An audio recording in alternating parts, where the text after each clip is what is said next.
Hey guys, welcome back to Cook Like Sasha. I'm so glad we made it to 2021 and I wish you guys all the best this year. We're gonna start off by cooking some stewed pork and I'm gonna show you guys just how I do it without using a pressure cooker, because you know the pork can be very tough once the heat catches it. So I'm gonna show you guys how to do it nice and slow and you get it nice and tender.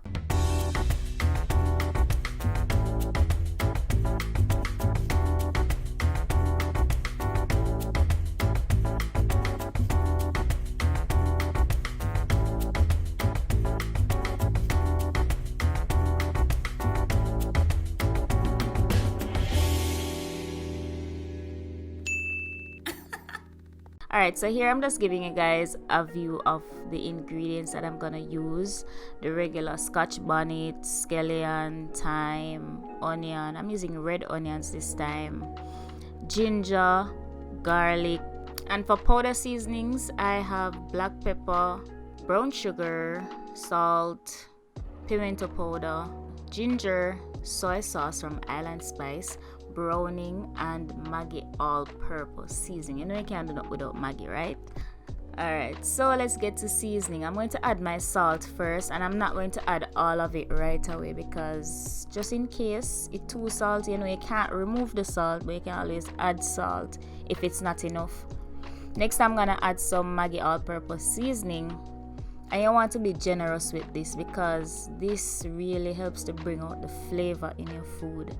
Next, I'm adding a little bit of brown sugar, then black pepper, and then some pimento powder. I just love to grind up my pimento and add it to my meats because it helps you to get that concentrated pimento flavor.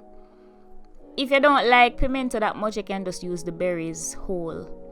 Next, I'm going to add some Island Spice ginger soy sauce. This also has a very high salt content, but it has a lot of flavor in it, so this is one reason why you don't want to add too much salt, especially if you're using this product, because it does add salt to the meat as well. Next, I'm going to add some browning, and I love to use the Eve brand of browning. It's stronger and you don't need a lot of it. And then you just rub it up with your hands. Next, I'll be adding my seasoning, so I'm just adding everything and then I'm going to mix it in with the meat, and I'm doing this overnight so I can get maximum penetration of the seasoning in the meat. It's not absolutely necessary. You can season your meat and cook it right away, but in this case, I'm doing it overnight and it makes things easier, saves time. Alright, so now I'm going to cover up my meat with some plastic wrap. So now I'm just gonna put it in the fridge, let it marinate overnight, and then today is the next day when we decide to cook. So the first thing I'm gonna do is, of course, scrape off most of the seasoning that I put on the pork. Why? Because you're going to add the meat to very, very hot oil and you do not want the seasoning to burn. Once you put the meat with the seasoning in the pan, just like that, it's gonna burn right away. This is something that my mom taught me, so I just always do it because that's true. The seasoning will burn up.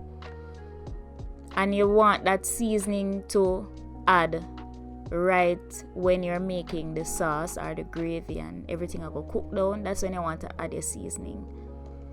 I heated my duchy and added some coconut oil. Now I'm gonna season the oil by adding some garlic and thyme to it. This helps to enhance the flavor of the meat. Just fry them off in the oil until the flavors are released, but be careful not to burn them or else things may get a little bit bitter.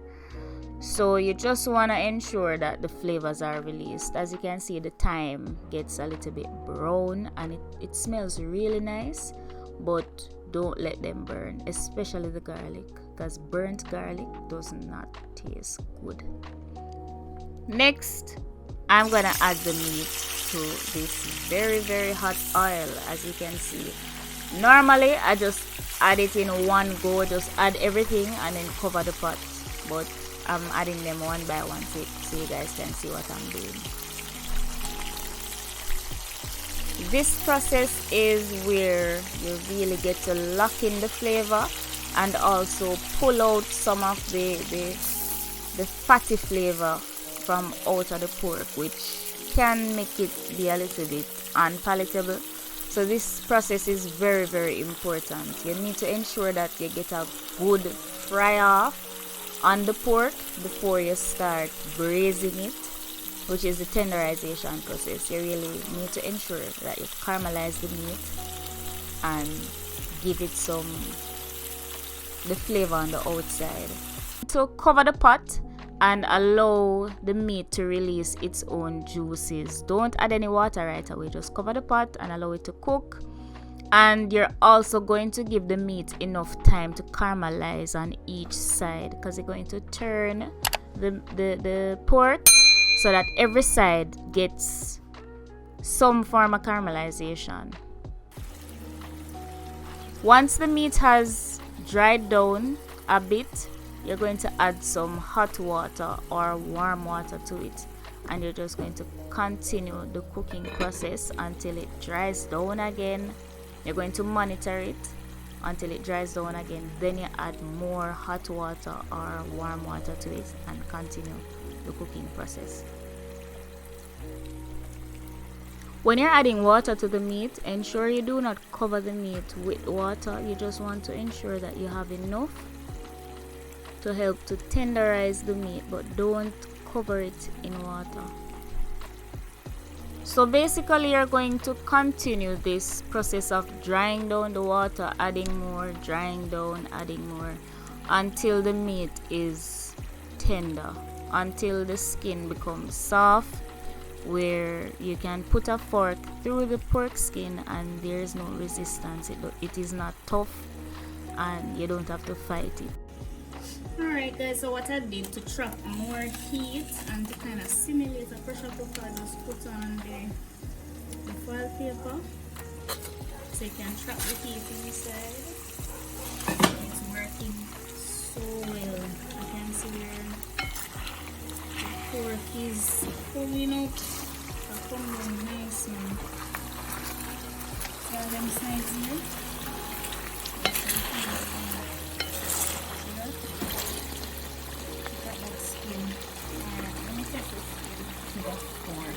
As long as the fork can get in the resistance, you can see the fat has been really going. Yes, see. Let's test this piece of skin. It's getting tender, but it's not quite there. But it has come a long way because it was very tough. What I'm going to do is add some dried pimento leaves. This is like going to bring such a lovely flavor in this stew pork right here.